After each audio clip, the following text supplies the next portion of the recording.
میں مکہ صلی اللہ تعالی علیہ وسلم کی پیدائش میں ابھی تقریباً 10 دن باقی ہیں، 15 دن باقی ہیں۔ ابرہہ یمن کا بادشاہ، اس نے یہ سوچ کر کہ ساری دنیا بیت اللہ خانہ کعبہ کا طواف کرنے جاتی ہے، ایک ایسا کوٹھا میں نہ اپنے ملک میں بناؤں، لوگ یہی طواف کیا کریں گے۔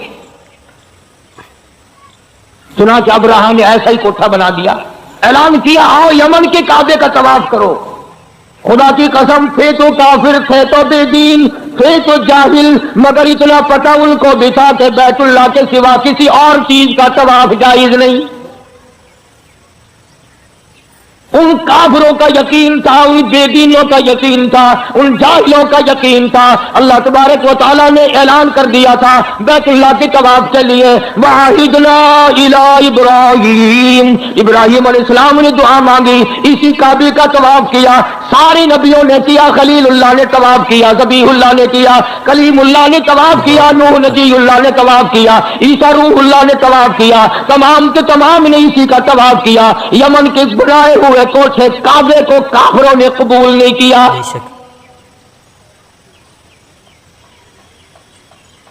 یہ تو اب ترقی کا دور ہے نا، ہر شہر میں کعبہ بنایا اور گھومنے کھڑے ہو گئے۔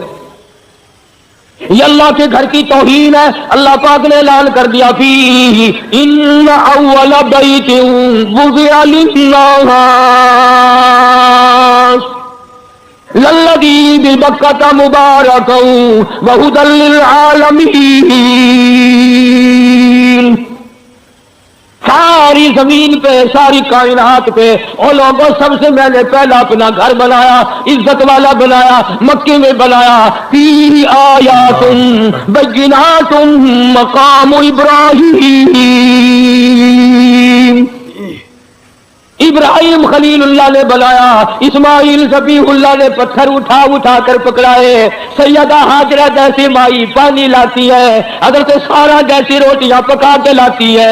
اور دنیا کے مسلمانوں اور مسلمان پاکستان کے ملتان کے مسلمانوں، ذرا کعبے کا مستری تو دیکھو خلیل اللہ ہے، کعبے کا مزدور تو دیکھو ذبیح اللہ ہے، بنانے والے کی گھر والی تو دیکھو، مزدور کی اماں سیدہ ہاجرہ تو دیکھو۔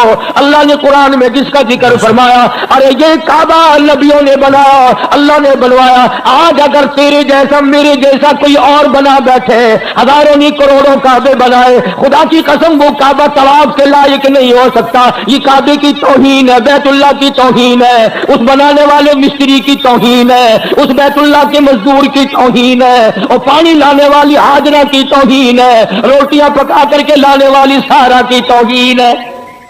سبحان اللہ، کمال ہے۔ تیرے کوٹھی کا جو نقشہ بنا دے وہ انجینئر کام کا، اور جس نے خانہ کعبہ تیار کیا وہ بھی کام کا نہیں۔ اچھا تو نبی کا غلام ہے۔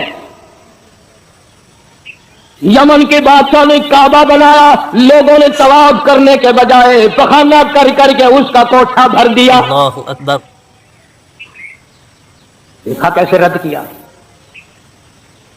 ابرہہ کو آگ لگ گئی، کہنے لگا جب تک اس کعبے کو میں گرا کے نہ ہوں، جب تک اس اللہ کے گھر کو منہدم نہ کر دوں، اس مکے والے خانہ کعبے کو ملیا میٹ نہ کر دوں، لوگ اس وقت تک میرے کعبے کو نہیں مانیں گے، میرے بنائے ہوئے کو نہیں مانیں گے۔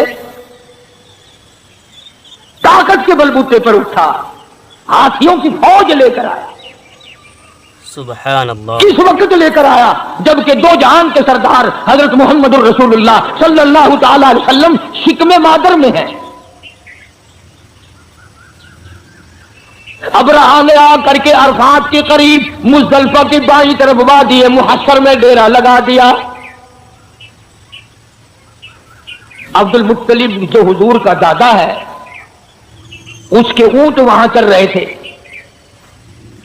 ابرہہ بادشاہ کے سپاہیوں نے سرکار دو عالم صلی اللہ علیہ وسلم کے دادا کے اونٹ پکڑ لیے۔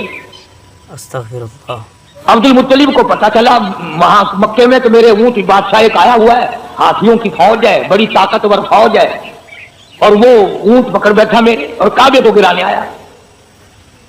عبد المطلب اس وقت بیت اللہ کے متولی تھے، انچارج تھے۔ تو یہ گئے